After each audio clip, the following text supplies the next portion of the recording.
গুয়াহাটি ঘুরতে এলে এই রোপওয়ের রাইড অবশ্যই একবার নেবেন। এটি ব্রহ্মপুত্র নদের ওপর উত্তর ও দক্ষিণ পার্কে যুক্ত করেছে। সবই তথ্য দিতে থাকবো আমি, ভিডিওটি শেষ পর্যন্ত দেখতে থাকুন। প্রায় 1800 মিটার দীর্ঘ এই রোপওয়েটি নেহরু পার্ক ও ধলগোবিন্দ মন্দিরকে যুক্ত করেছে। যাত্রাপথের মোট সময় লাগবে 7 মিনিটের মতো। টিকিট মূল্য ওয়ান ওয়ের জন্য মাথাপিছু 100 টাকা এবং 2 ওয়ের জন্য মাথাপিছু 150 টাকা করে। 2020 সালে চালু হওয়া এই রোপওয়ের জন্য খরচ হয়েছিল প্রায় 56 কোটি টাকা। এই রোপওয়ের এক একটি কেবিনে 30 জন করে যাত্রী একবারে বসতে পারবে।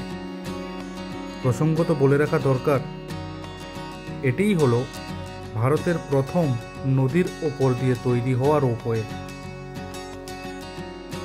রোপওয়ে থেকে গুয়াহাটি শহরের প্যানোরামিক ভিউ এবং উমানন্দা আইল্যান্ডের এরিয়াল ভিউ অসাধারণ লাগে।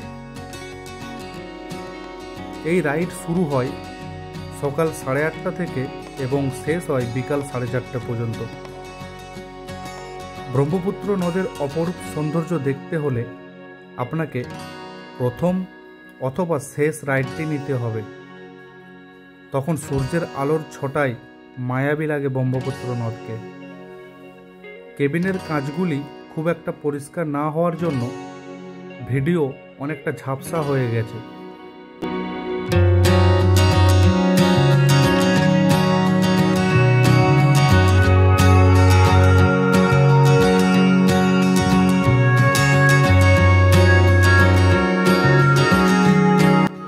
এখানে দেখুন রোপওয়ের কেবিন থেকে কত সুন্দর লাগছে এই বাড়িগুলির উপরে দেখুন সোলার প্যানেল লাগানো আছে, কারণ এখানে পাহাড়ি এলাকায় বিদ্যুতের খুবই সমস্যা।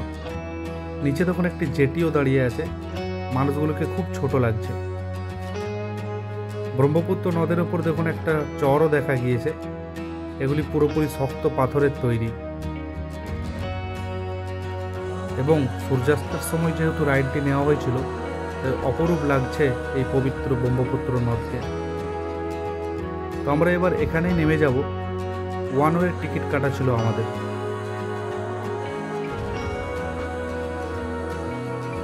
তো যাই হোক, আজ আমি এখানেই শেষ করছি এবং দেখা হচ্ছে পরের অন্য কোনো একটি ভিডিওতে।